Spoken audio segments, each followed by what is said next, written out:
दोस्तों स्वागत है आपका हमारे चैनल एनसीईआरटी सॉल्यूशन 99 पर। दोस्तों जैसा कि आपका 6 नवंबर को कक्षा 12वीं का रसायन शास्त्र का पेपर है, तो दोस्तों आज हम जो है इस एक महत्वपूर्ण प्रैक्टिस सेट हल करेंगे। दोस्तों ये प्रैक्टिस सेट जो है आपको परीक्षा का पैटर्न और परीक्षा का लेवल दोनों बताने में मदद करेगा। और दोस्तों इस वीडियो को अंत तक देखें ताकि आप जो है पेपर के उसके पैटर्न को और पेपर के जो है लेवल को समझ सकें। तो दोस्तों स्टार्ट करते हैं आज के रसायन शास्त्र के महत्वपूर्ण प्रैक्टिस सेट को।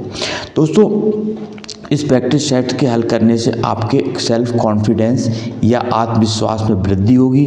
आपको परीक्षा पैटर्न और परीक्षा की जो कठिनाई को समझने में मदद मिलेगी और आपको प्रश्नों का लेवल पता चलेगा कि प्रश्न दोस्तों कैसे पूछे जाते हैं।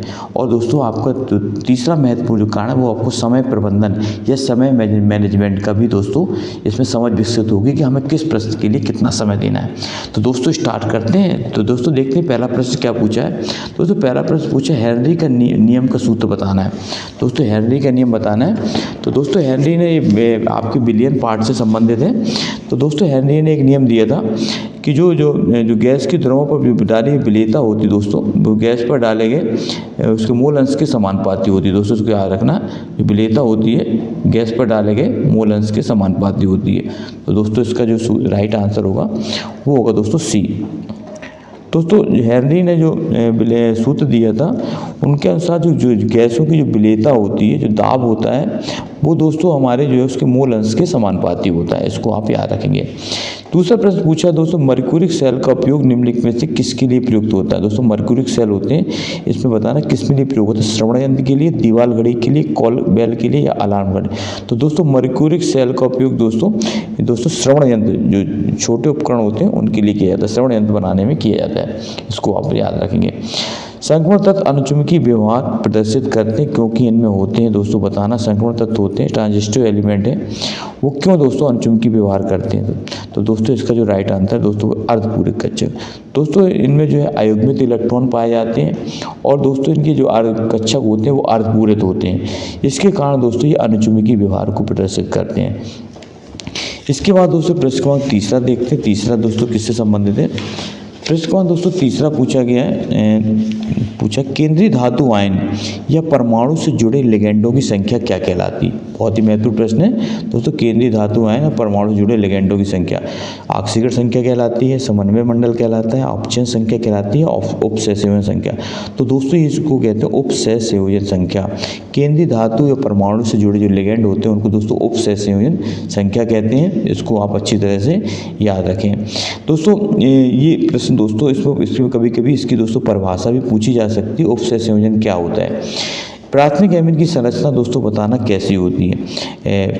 समचतुष्फलकी, अष्टफलकी, त्रिकोणी और दोस्तों पिरामिडी। तो दोस्तों जो हमारे जो प्राथमिक एमीन होता है दोस्तों RnH2 होता है, इसकी तो दोस्तों संरचना होती है वो दोस्तों होती है पिरामिडी। इसको आप याद रखेंगे। इसके बाद दोस्तों ज्योटर आयन की उभयधर्मी प्रकृति का हमें दोस्तों कारण बताना। जो ज्योटर आयन होते हैं इनकी उभयधर्मी प्रकृति का क्या कारण है। तो दोस्तों जो ज्योटर आयन होते हैं उनके उभयधर्मी प्रकृति का कारण होता है दोस्तों इनमें एक अम्लीय व एक क्षारीय समूह की दोस्तों उपस्थिति जो होती है वो दोस्तों इनके उभयधर्मी प्रकृति का कारण है। इसके बाद दोस्तों अगला देखते हैं प्रश्न क्रमांक छठवां रिक्त स्थान की पूर्ति संबंधित है। सोडा वाटर में जो दोस्तों सोडा वाटर होता है उसमें जो विलेय प्रवस्था कौन सी होती है। तो दोस्तों सोडा वाटर में जो विलेय प्रवस्था होती है वो दोस्तों CO2 गैस होती है। कौन सी दोस्तों CO2 गैस। CO2 गैस जो होती है ये दोस्तों विलेय प्रवस्था का कार्य करती है। इसके बाद दोस्तों अगला प्रश्न पूछा है एनोड पर दोस्तों कौन सी अभिक्रिया होती है। तो दोस्तों एनोड पर जो अभिक्रिया होती है वो दोस्तों होती है ऑक्सीकरण अभिक्रिया। इसको आप याद रखेंगे। ऑक्सीडेशन की अभिक्रिया जो है दोस्तों एनोड पर होती है और दोस्तों कैथोड पर अपचयन क्रिया होती है। विटामिन B12 में कौन सा केंद्रीय धातु परमाणु है। तो दोस्तों विटामिन B12 में तो कोबाल्ट होता है दोस्तों। कोबाल्ट का जो सूत्र होता है दोस्तों वो होता है CO। ये दोस्तों केंद्रीय धातु परमाणु है। रजत दर्पण परीक्षण दोस्तों कौन से यौगिक दर्शाते हैं। तो दोस्तों रजत दर्पण परीक्षण दोस्तों एल्डिहाइड दर्शाते हैं। एल्डिहाइड का समान सूत्र होता है दोस्तों CHO। प्राथमिक में द्वितीय एमीन की तुलना में दोस्तों बताना कम क्षारीय होती है या अधिक क्षारीय होती है। तो दोस्तों ये जो है अधिक क्षारीय होती है, प्राथमिक एमीन जो है द्वितीय एमीन की तुलना में अधिक क्षारीय होती है। यदि शर्करा में प्रक्रियात्मक समूह CHO हो तो ये दोस्तों बताना कौन सी शर्करा है। तो दोस्तों ये है एल्डोज शर्करा, इसको आप याद रखेंगे, एल्डोज शर्करा। इसके बाद दोस्तों प्रश्न क्रमांक तीसरा देखते हैं। दोस्तों अगर आप हमारे चैनल पर नए हैं तो आपसे छोटा सा निवेदन है कि आप हमारे चैनल को सब्सक्राइब कर दें और इस प्रश्नोत्तरी को लाइक और शेयर कर दें। दोस्तों आपका सब्सक्राइब हमें एक नया मोटिवेशन देता है। हम इसी तरह आपके लिए दोस्तों नए नए वीडियो लेकर आते रहते हैं। आप हमसे जुड़ें और पूरी परीक्षा की दोस्तों अच्छी से अच्छी तैयारी करें। सत्य बताना दोस्तों प्रश्न क्रमांक तीसरा में बिलियन में 2 या 2 से अधिक अवयवों का समांगी मिश्रण होता है। तो दोस्तों बताना जो बिलियन होता है वो 2 या 2 से अधिक अवयवों का क्या होता है, समांगी मिश्रण होता है। तो दोस्तों ये जो है आपका राइट आंसर है, जैसे सत्य। दोस्तों जो बिलियन होता है वो 2 या 2 से अधिक अवयवों का समांगी मिश्रण होता है। प्रतिरोध का व्युत्क्रम चालकत्व तो कहलाता है। दोस्तों ये भी सही है, जो प्रतिरोध का व्युत्क्रम होता है उसे चालकत्व कहा जाता है। C2H5 मोनोहाइड्रिक एल्कोहल नहीं है। तो दोस्तों ये असत्य है। C2H5 एक मोनोहाइड्रिक एल्कोहल है, इसलिए दोस्तों ये गलत है। सोडियम बेंजोएट का उपयोग खाद्य परीक्षण में किया जाता है। दोस्तों ये सत्य है। जो सोडियम बेंजोएट होता है इसका उपयोग खाद्य परीक्षण में किया जाता है, खाद्य परिसंरक्षण में। माल्टेज एंजाइम जो होती है माल्टेज के ग्लूकोज के में जल अपघटन को उत्प्रेरित नहीं करता। तो दोस्तों ये असत्य है, इसको आप याद रखेंगे, असत्य, ये फॉल्स है। और हार्मोन जो है दोस्तों रक्त की धारा से शरीर में प्रवाहित होकर उपापचयी क्रियाओं का नियमन करते हैं। तो दोस्तों ये सत्य है। हार्मोन जो होते हैं ये शरीर की जो उपापचयी क्रियाओं को क्या करते हैं, नियमित करते हैं। ये दोस्तों इसका राइट आंसर है। इसके बाद दोस्तों अगला क्वेश्चन देखते हैं। अगला क्वेश्चन दोस्तों जो प्रश्न क्रमांक तीसरा चौथा है दोस्तों, ये जो है आपकी सही जोड़ी से संबंधित है। इसको दोस्तों मैचिंग करनी है आपको।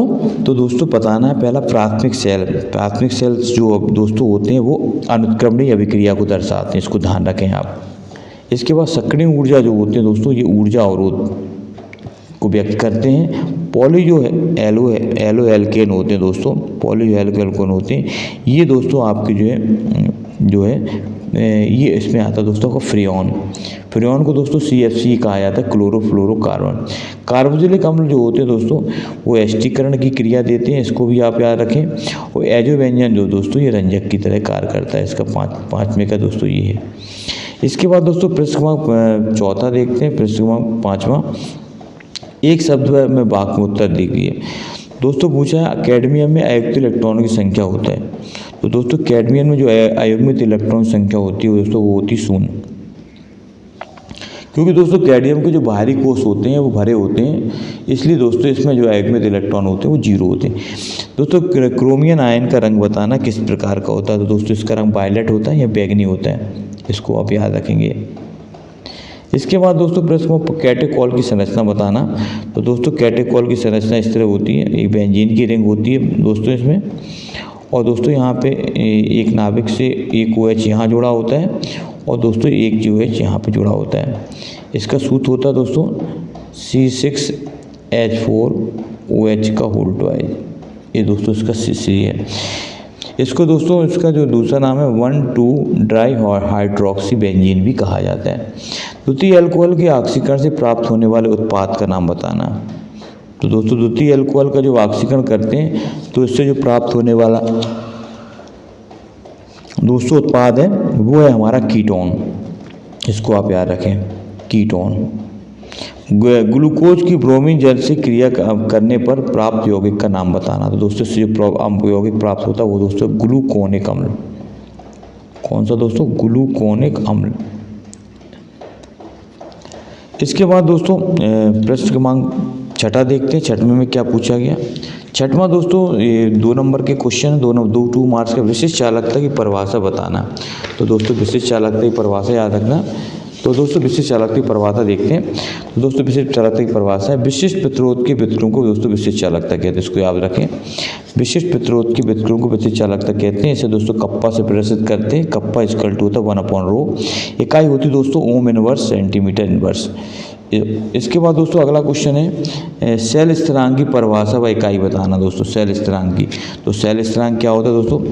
किसी चालकता सेल के इलेक्ट्रोडों के बीच की दूरी और एक इलेक्ट्रोडों की अनुप्रस्थ काट के क्षेत्रफल के अनुपात को सेल स्थिरांक कहते हैं। इसे एक्स से प्रदर्शित करते हैं। एक्स बराबर होता है दोस्तों एल अपॉन ए। एल है दोस्तों इनके बीच की दूरी और ए है इसके क्षेत्रफल। इसकी इकाई होती है दोस्तों सेंटीमीटर इनवर्स। इसके बाद दोस्तों अगला क्वेश्चन देखते हैं। अगला क्वेश्चन दोस्तों क्या पूछा? 7वां, रासायनिक अभिक्रिया के वेग को परिभाषित करो। तो दोस्तों रासायनिक अभिक्रिया का जो वेग होता है उसकी परिभाषा देख लेते हैं। इकाई समय में अभिकारकों अथवा उत्पादों की सांद्रता में जितना परिवर्तन होता है दोस्तों उसे अभिक्रिया का वेग कहते हैं। बहुत ही महत्वपूर्ण सभी प्रश्न दोस्तों, सभी प्रश्न बहुत ही महत्वपूर्ण हैं और बार बार पूछे जाते हैं। इसके बाद दोस्तों है अगला क्वेश्चन, अभिक्रिया की आणविकता की परिभाषा लिखना है। तो दोस्तों अभिक्रिया की आणविकता, किसी अभिक्रिया भाग लेने वाले अभिकारक अणुओं की संख्या को तो अभिक्रिया की आणविकता कहते हैं। इसके बाद दोस्तों है लैंथेनाइट के दो उपयोग बताना है। तो दोस्तों लैंथेनाइट के दो उपयोग हैं, प्रकाश स्रोतों के में उपयोग किया जाता है और उत्प्रेरक के रूप में, इसका दोस्तों कैटालिस्ट के रूप में और प्रकाश के स्रोतों के रूप में उपयोग किया जाता है। इसके बाद दोस्तों KMnO4 का उपयोग बताना है। KMnO4 का उपयोग, तो दोस्तों KMnO4 होता है पोटेशियम परमैंगनेट, इसको आप याद रखें। KMnO4 पोटेशियम परमैंगनेट लाल दवा के रूप में उपयोग किया जाता है। तो दोस्तों इसका उपयोग होता है रोगाणुनाशी के रूप में, रोगाणुओं को मारने में और गोनेरिया के उपचार में। ये दोस्तों KMnO4 पोटेशियम परमैंगनेट या लाल दवा के नाम से दोस्तों से जाना जाता है। फिर इसके बाद 9 उपसय संयोजन संख्या या दोस्तों परिभाषा उदाहरण दीजिए। तो दोस्तों इसकी परिभाषा है उपसय संयोजन की, किसी उपसय संयोजक यौगिक में केंद्रीय धातु परमाणु से सीधे जुड़े हुए लिगेंडों की संख्या को दोस्तों उपसय संयोजन संख्या कहते हैं। इसको आप अच्छी तरह से याद रख रहे हैं।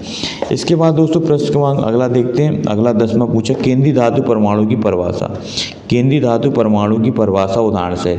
तो दोस्तों केंद्रीय धातु परमाणु की परिभाषा ये है, जो धातु आयन विभिन्न लिगेंडों से जुड़ा होता